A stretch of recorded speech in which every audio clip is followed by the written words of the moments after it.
नमस्कार आदरणीय अध्यापकगण एवं साथियों। आज शिक्षक दिवस के इस पावन अवसर पर मैं एक कविता प्रस्तुत करना चाहूँगा। यह कविता जगत गुरु श्री कृष्ण एवं अर्जुन के बीच का संवाद है।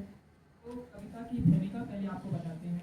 जब भगवान श्री कृष्ण कौरवों के पास शांति पूर्वक कर जाते हैं तो वो उनको प्रस्ताव रखते हैं कि यदि आप आधा राज्य नहीं देना चाहते तो आप केवल 5 ग्राम दे दीजिए। मैं पांडवों को 5 ग्राम कर देना होगा और हम इस धरती को इस भीषण युद्ध से बचा सकते हैं। तब दुर्योधन कहते हैं, ग्वाले यहाँ से भाग जा।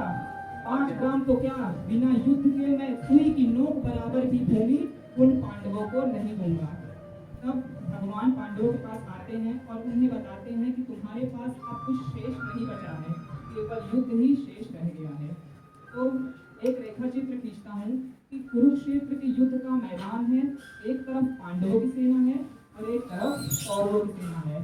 कविता हमारी इनके माध्यम से जन्म लेती है कि तलवार, धनुष और पैदल सैनिक कुरुक्षेत्र में खड़े हुए।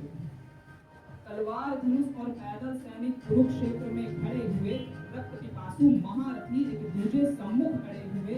कई लाख सेना के सम्मुख पांडव 5 बेचारे थे। एक तरफ थे योद्धा सब, एक तरफ समय के मारे थे। महासमर की प्रतीक्षा में सारे ताक रहे थे जी, और पाठ के रथ को स्वयं केशव भाग रहे थे जी।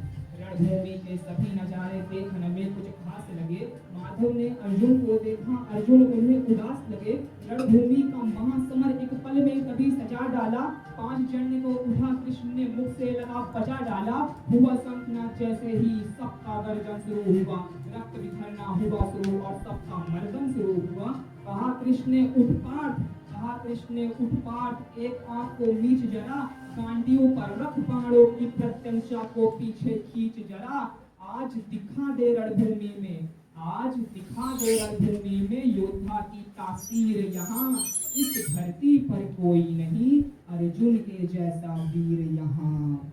सुनी बात जब माधव की अर्जुन का चेहरा उतर गया। एक धनुर्धारी की विद्या मानो चूहा उतर गया। बोले पाठ सुनो कान्हा, ये जितने भी सम्मुख खड़े हुए हमको सारे भाई इनसे सीख कर बड़े हुए। इधर खड़े बाबा भी सबने मुझको गोद खिलाया है। गुरु द्रोण ने धनुष बाण का सारा ज्ञान सिखाया है। कभी भाइयों पर प्यार लुटाया कुंती मात हमारी ने। कभी कोई नहीं छोड़ी थी प्रभु माता गांधारी ने। ये जितने गुरुजन खड़े हुए हैं सभी पूजने लायक हैं। माना दुर्योधन दुशासन घोड़े से नालायक हैं। अरे मैं अपराध क्षमा करता हूँ, बेशक हम ही छोटे हैं। ये जैसे भी हैं आखिर माधव सब ताऊ के बेटे हैं। और छोटे से भूभाग के खातिर हिंसक नहीं बनूंगा मैं। स्मरण ताक कर निज कुल का विध्वंसक नहीं बनूंगा मैं। रक्त तने हाथों को होता राजभोग अधिकार नहीं, और परिवार मारकर गद्दी मिले तो सिंहासन स्वीकार नहीं। और रथ पर बैठ गया अर्जुन और मुंह माधव से मोड़ दिया। आंखों में आंसू भरकर गांडीव हाथ से छोड़ दिए। गांडीव हाथ से जब छूटा माधव भी कुछ बुलाए थे। भगवान को लगा यार इसने तो बेइज्जती करवा दी, इससे अच्छा मैं संस्कार ही ना करता। तो गांडीव हाथ से जब छूटा माधव भी कुछ बुलाए थे। शिष्य पार्थ पर गर्व हुआ, मन ही मन हर्षाए थे। भगवान ने कहा इसका राजपाट जा रहा है, घर बार जा रहा है, सब कुछ जा रहा है, लेकिन फिर भी ये परिवार की बातें कर रहा है और धर्म की बातें कर रहा है, तो कहीं न कहीं इसके अंदर मेरे संस्कार हैं। कि गांडीव हाथ से जब छूटा माधव भी कुछ अकुलाए थे। शिष्य पार्थ पर गर्व हुआ, मन ही मन हर्षाए थे। मन में सोच लिया अर्जुन की बुद्धि ना सड़ने दूंगा। समर भूमि में पार्थ को कमजोर नहीं पड़ने दूंगा। धर्म बचाने के खातिर एक नव अभियान शुरू हुआ। उसके बाद जगत गुरु का गीता ज्ञान शुरू हुआ। एक नजर में रणभूमि के कण कण डोल गए। माधव टकटकी बांध कर देखा अर्जुन एकदम बोल गए। माधव बात मुझे पहले बतलाते, मैं संवाद नहीं करता। करता, तुम सारे भाइयों के खातिर कोई विवाद नहीं करता। पांचाली के तन पर लिपटी साड़ी खींच रहे थे वो, दोषी वो भी उतने ही हैं, जबड़ा भींच रहे थे जो। घर की इज्जत तड़प रही, कोई तो टूक नहीं बोले, तो पौत्र वधु को नग्न देखकर गंगा पुत्र नहीं खोले, तो पौत्र वधु को नग्न देखकर गंगा पुत्र नहीं खोले। तुम कायर बनकर बैठे हो, ये बात बड़ी बेशर्मी है। संबंध उन्हीं से निभा रहे जो लोग यहाँ अधर्मी हैं। और हे पांडु के पुत्र, हे पांडु के पुत्र, धर्म का कैसा कर्ज उतारा है।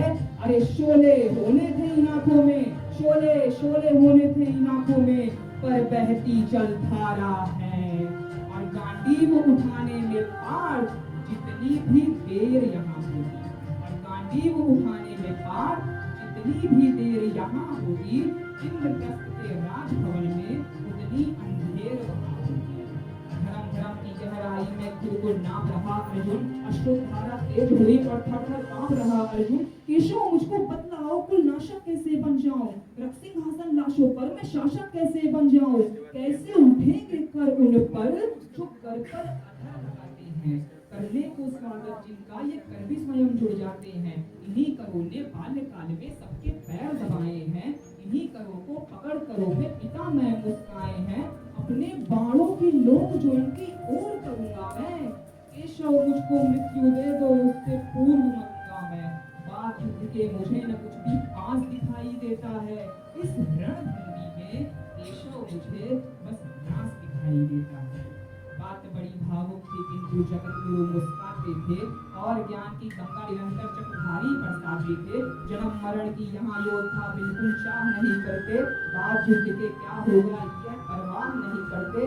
आप यहाँ कुछ मत सोचो, बस कर्म पे ध्यान लगाओ तुम, परिणाम युद्ध का क्या होगा ये मत अनुमान लगाओ तुम। इस धरती के रक्तपात में कोई तो एहसास नहीं, निज जीवन का करे फैसला नर के बस की बात नहीं। तुम ना जीवन देने वाले नहीं मारने वाले हो, न जीत तुम्हारे हाथों में तुम नहीं हारने वाले हो। यह जीवन दीपक के भांति यूं ही चलता रहता है, अवन वेग से बुझ जाता है वरना जलता रहता है। अरे मानव वश में शेष नहीं कुछ, फिर भी मानव डरता है, वह मर कर भी अमर हुआ जो धर्म की खातिर लड़ता है। और न सत्ता सुख से होता है, न सम्मानों से होता है, जीवन का सार सफल केवल बस बलिदानों से होता है। और देहदान योद्धा ही करते हैं, और देहदान योद्धा ही करते हैं, ना कोई पूजा जाता है। और रणभूमि में वीर मरे तो शव भी पूजा जाता है। और योद्धा की प्रवृत्ति जैसे खोटे शस्त्र बदलती है, योद्धा की प्रवृत्ति जैसे खोटे शस्त्र बदलती है, वैसे मानव की दिव्य आत्मा दैहिक वस्त्र बदलती है। फिर अर्जुन कहते हैं, ये मान और सम्मान बताओ, जीवन के अपमान बताओ, जीवन मृत्यु क्या है माधव, युद्ध में जीवन दान बताओ। काम क्रोध की बात कही तो मुझको उत्तम काम बताओ, अरे खुद को ईश्वर कहते हो तो जल्दी अपना नाम बताओ। इतना सुनते ही माधव का धीरज पूरा डोल गया, तीन लोक का स्वामी फिर बेहद गुस्से में बोल गया। अरे कान खोल कर सुनो पार्थ, मैं ही त्रेता का राम हूँ। अरे कान खोल कर सुनो पार्थ, मैं ही त्रेता का राम हूँ। कृष्ण मुझे सब कहते हैं, मैं द्वापर का घनश्याम हूँ। रूप कभी नारी का लेकर मैं ही केश बदलता हूँ, धर्म बचाने के खातिर मैं अनगिन वेश बदलता हूँ। विष्णु जी का दसम रूप में परशुराम मत वाला हूँ, नाग कालिया के फन पे मैं मर्दन करने वाला हूँ। अरे काकासुर और महिषासुर को मैंने जिंदा काट दिया, काकासुर और महिषासुर को मैंने जिंदा काट दिया। नरसिंह बनकर धर्म की खातिर घोड़ा कश्यप फाड़ दिया। और रथ नहीं तनिक भी चलता है, बस मैं ही आगे बढ़ता हूँ। और रथ नहीं तनिक भी चलता है, बस मैं ही आगे बढ़ता हूँ। और गांडीव हाथ में तेरे है, और रणभूमि में मैं लड़ता हूँ। इतने ऊंचे थे भगवान की सर पे अंबर लगता था, और हजारों भुजाएं देखकर अर्जुन को डर लगता था। जैसे ही मेरे माधव का थोड़ा सा बड़ा हुआ, सहमा सा था अर्जुन से एकदम से खड़ा हुआ। माँ गीता के उपदेशों का हृदय पर प्रहार हुआ, मृत्यु के आलिंगन हेतु फिर अर्जुन तैयार हुआ कि जितने यहाँ अधर्मी हैं चुन चुन कर उन्हें सजा दूंगा, इतना रक्त बहाऊंगा, धरती की प्यास बुझा दूंगा। कले बाढ़ से जिधर बाढ़ के सब पीछे हट जाते थे, रणभूमि के कोने कोने लाशों से बिछ जाते थे। कि धर्मराज के शीश के ऊपर राज मुकुट की छाया थी। भगवान ने युद्ध जितवा दिया। कविता की कुछ अंतिम पंक्तियां। धर्मराज के शीश के ऊपर राज मुकुट की छाया थी, पर सारी दुनिया जानती थी यह बस केशव की माया थी। और धर्म किया स्थापित जिसने दाता दया निधान की जय। और हाथ उठाकर सारे बोलो चक्रधारी भगवान की जय।